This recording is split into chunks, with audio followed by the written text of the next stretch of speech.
Hello students. ਹੁਣ ਆਪਾਂ ਗੱਲ ਕਰਾਂਗੇ ਮੋਲੀਕਿਊਲਰ ਆਰਬਿਟਲ ਥਿਊਰੀ ਦੀ। ਇਹ ਜਿਹੜੀ ਥਿਊਰੀ ਹੈ ਇਹ ਆਪਣੀ ਵੇਲੈਂਸ ਬੌਂਡ ਥਿਊਰੀ ਤੋਂ ਬਾਅਦ ਆਈ ਹੈ, ਕਿਉਂਕਿ ਇਹਦੇ ਵਿੱਚ ਕੁਝ ਕੁ ਅਚੀਵਮੈਂਟ ਸੀ ਅਤੇ ਕੁਝ ਕੁ ਲਿਮਿਟੇਸ਼ਨ ਸੀ ਆਪਣੇ ਕੋਲ ਵੇਲੈਂਸ ਬੌਂਡ ਥਿਊਰੀ ਦੀਆਂ। ਉਹਨੂੰ ਆਪਾਂ ਪਿਛਲੇ ਵੀਡੀਓ ਲੈਕਚਰ ਦੇ ਵਿੱਚ ਕਵਰ ਕਰ ਚੁੱਕੇ ਹਾਂ। ਜਿਨ੍ਹਾਂ ਨੇ ਉਹ ਨਹੀਂ ਦੇਖਿਆ ਉਹ ਦੇਖ ਸਕਦੇ ਹੋ ਜਾ ਕੇ। ਸੋ ਸਿੰਪਲ ਹੈ, ਇਹਦੇ 'ਚ ਆਪਾਂ ਗੱਲ ਕਰਾਂਗੇ ਮੋਲੀਕਿਊਲਰ ਆਰਬਿਟਲ ਥਿਊਰੀ ਕੀ ਕਹਿ ਰਹੀ ਹੈ, ਜਿਹਨੂੰ ਆਪਾਂ MOT ਵੀ ਬੋਲਦੇ ਹਾਂ। ਸੋ ਆਪਣੀ ਕੋਲ ਮੋਲੀਕੂਲਰ ਆਰਬਿਟਲ ਥਿਊਰੀ ਦੀ ਪਹਿਲੀ ਗੱਲ ਇਹੀ ਹੈ ਕਿ ਜੇ ਐਟਮਸ ਕੰਬਾਈਨ ਹੋ ਕੇ ਐਟੋਮਿਕ ਆਰਬਿਟਲ ਬਣਾ ਸਕਦੇ ਆ ਤਾਂ ਕੀ ਮੋਲੀਕਿਊਲ ਕੰਬਾਈਨ ਹੋ ਕੇ ਮੋਲੀਕੂਲਰ ਆਰਬਿਟਲ ਵੀ ਬਣਾਉਣਗੇ। ਸੋ ਸਿੰਪਲ ਹੈ, ਜਿਵੇਂ ਐਟਮ ਕੰਬਾਈਨ ਹੋ ਕੇ ਐਟੋਮਿਕ ਆਰਬਿਟਲ ਬਣਾਉਂਦੇ ਨੇ, similar as that molecules combine ਹੋ ਕੇ ਮੋਲੀਕੂਲਰ ਆਰਬਿਟਲ ਬਣਾ ਦਿੰਦੇ ਨੇ। ਪਹਿਲਾ ਪੋਸਟੂਲੇਟ ਆਈ ਥਿੰਕ ਸਾਰਿਆਂ ਨੂੰ ਕਲੀਅਰ ਹੋ ਗਿਆ ਹੋ।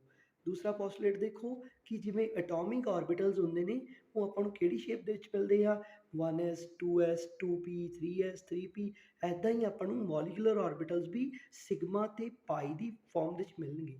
ਸਿਗਮਾ ਅਤੇ ਪਾਈ ਦਾ ਕੀ ਮੀਨਿੰਗ ਹੁੰਦਾ ਹੈ, ਜਿਵੇਂ ਸਿਗਮਾ ਦੇ ਵਿੱਚ ਹੈਡ ਟੂ ਹੈਡ ਓਵਰਲੈਪਿੰਗ ਹੁੰਦੀ ਹੈ ਅਤੇ ਪਾਈ ਦੇ ਵਿੱਚ ਸਾਈਡ ਵਾਈਜ਼ ਓਵਰਲੈਪਿੰਗ ਹੁੰਦੀ ਹੈ। ਪਰ ਇਹਦੇ ਵਿੱਚ ਆਪਾਂ ਸਿਗਮਾ ਅਤੇ ਪਾਈ ਦਾ ਮੀਨਿੰਗ ਥੋੜ੍ਹਾ ਜਿਹਾ ਡਿਫਰੈਂਟ ਦੇਖਾਂਗੇ, ਉਹ ਆਪਾਂ ਉਹਦੇ ਬਾਰੇ ਅੱਗੇ ਗੱਲ ਕਰਾਂਗੇ। ਸੋ ਪਹਿਲੇ ਪੋਸਟੂਲੇਟ ਵਿੱਚ ਕੀ ਦੇਖਿਆ ਆਪਾਂ, ਜਿਵੇਂ ਐਟਮਸ ਕੰਬਾਈਨ ਹੋ ਕੇ ਐਟੋਮਿਕ ਆਰਬਿਟਲ ਬਣਾ ਰਹੇ ਨੇ ਅਤੇ ਮੋਲੀਕਿਊਲਸ ਕੰਬਾਈਨ ਹੋ ਕੇ ਮੋਲੀਕੂਲਰ ਆਰਬਿਟਲ ਬਣਾ ਰਹੇ ਨੇ।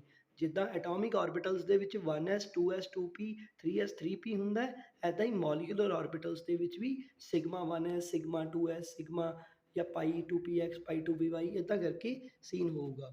ਅੱਗੇ ਜੇ ਆਪਾਂ ਗੱਲ ਕਰੀਏ ਥਰਡ ਨੰਬਰ ਦੇ ਉੱਤੇ ਇਹਦੇ ਪੋਸਟੂਲੇਟ ਦੀ, ਤਾਂ ਕਹਿੰਦਾ ਜਿਵੇਂ ਜਿੰਨੇ number of atomic orbitals combine ਕਰਦੇ ਨੇ ਉਵੇਂ ਹੀ ਓਨੇ ਹੀ ਤੁਹਾਡੇ ਕੋਲ ਨੰਬਰ ਆਫ ਮੋਲੀਕੂਲਰ ਆਰਬਿਟਲ ਵੀ ਕੰਬਾਈਨ ਕਰਨਗੇ।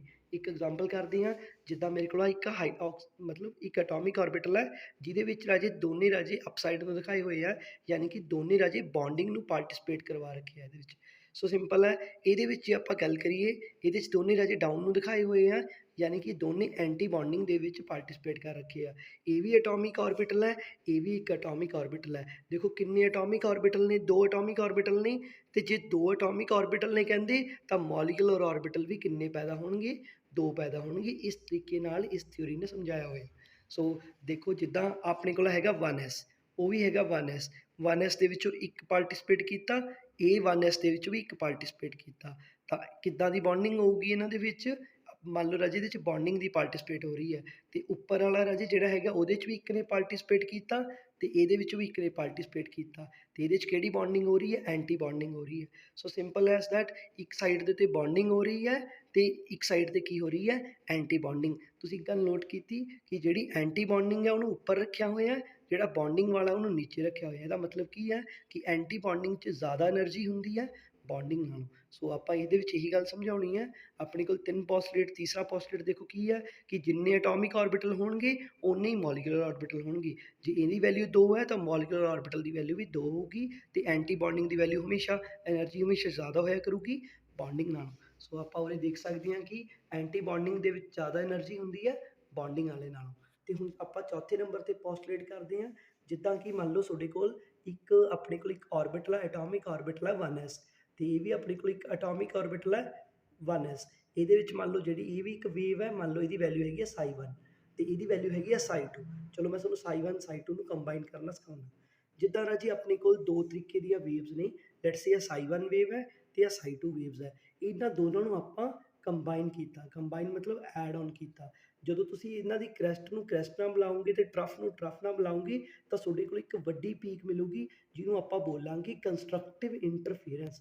ਯਾਨੀ ਕਿ ਜੇ ਇਹਨਾਂ ਦੋਨਾਂ ਨੂੰ ਜੋੜੀਏ ਤਾਂ ਆਪਾਂ ਨੂੰ ਇੱਕ ਸੁਪਰ ਵੇਵ ਮਿਲਦੀ ਹੈ, ਜਿਹਨੂੰ ਆਪਾਂ ਕੀ ਬੋਲਦੇ ਹਾਂ, ਕੰਸਟਰਕਟਿਵ ਇੰਟਰਫੀਰੈਂਸ ਬੋਲਦੇ ਹਾਂ, ਜਿਹੜੀ ਕਿ ਸਟੇਬਲ ਹੁੰਦੀ ਹੈ।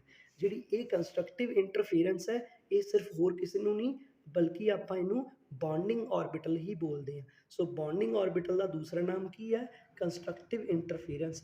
ਤਾਂ ਜਿਹੜੀ ਚੀਜ਼ ਰਾਜੇ ਕੰਸਟਰਕਟਿਵ ਇੰਟਰਫੀਰੈਂਸ ਬਣਾਊਗੀ ਹਮੇਸ਼ਾ ਬੌਂਡਿੰਗ ਹੋਊਗੀ, ਅਤੇ ਇਹ ਹਮੇਸ਼ਾ ਸਟੇਬਲ ਹੁੰਦੀਆਂ ਨੇ। ਅਤੇ ਜੇ ਆਪਾਂ ਗੱਲ ਕਰੀਏ ਜਿੱਦਾਂ ਆਪਣੇ ਕੋਲ ਇਹ ਵੀ ਇੱਕ ਵੇਵ ਹੈ, ਮੰਨ ਲਓ ψ1, ਵੀ ਇੱਕ ਵੇਵ ਹੈ ψ2, ਇਹਨਾਂ ਦੋਨਾਂ ਦੇ ਵਿੱਚ ਆਪਾਂ ਮਾਈਨਸ ਕੀਤੀ ਤਾਂ ਇਹਦੇ ਨਾਲ ਆਪਣੇ ਕੋਲ ਸਿਰਫ ਇੱਕ ਸਿੰਗਲ ਲਾਈਨ ਮਿਲੀ, ਜਿਹਨੂੰ ਆਪਾਂ ਕੀ ਬੋਲਾਂਗੇ, ਡਿਸਟਰਕਟਿਵ ਇੰਟਰਫੀਰੈਂਸ ਬੋਲਾਂਗੇ, ਅਤੇ ਜਿਹੜੀ ਕਿਹਨੂੰ ਰਿਪਰਜੈਂਟ ਕਰੂਗੀ, ਐਂਟੀ ਬੌਂਡਿੰਗ ਨੂੰ ਰਿਪਰਜੈਂਟ ਕਰੂਗੀ। ਤਾਂ ਚਲੋ ਆਪਾਂ ਦੇਖਦੇ ਹਾਂ ਇੱਕ ਵਾਰ ਦੁਬਾਰਾ। ਮੰਨ ਲਓ ਆਪਣੇ ਕੋਲ ਆਹ ψ1 ਸੀ, ਆਹ ψ2 ਸੀ। ਦੋ ਤਰੀਕੇ ਦੇ ਫਿਨੋਮੀਨੇ ਬਣਾ ਸਕਦਾ। ਜੇ ਤਾਂ ਇਹਨਾਂ ਨੂੰ ਜੋੜੋਗੇ, ਕੰਬਾਈਨ ਕਰੋਗੇ ਤਾਂ ਕੰਸਟਰਕਟਿਵ ਇੰਟਰਫੀਰੈਂਸ ਦਿਖਾਊਗਾ, ਜਿਹੜਾ ਕਿ ਬੌਂਡਿੰਗ ਦੇ ਵਿੱਚ ਪਾਰਟਿਸਿਪੇਟ ਕਰੂਗਾ, ਜਿਹਨੂੰ ਲਿਖਣ ਦਾ ਤਰੀਕਾ ਕੀ ਹੈ, ψ1 + ψ2 ਹੈ।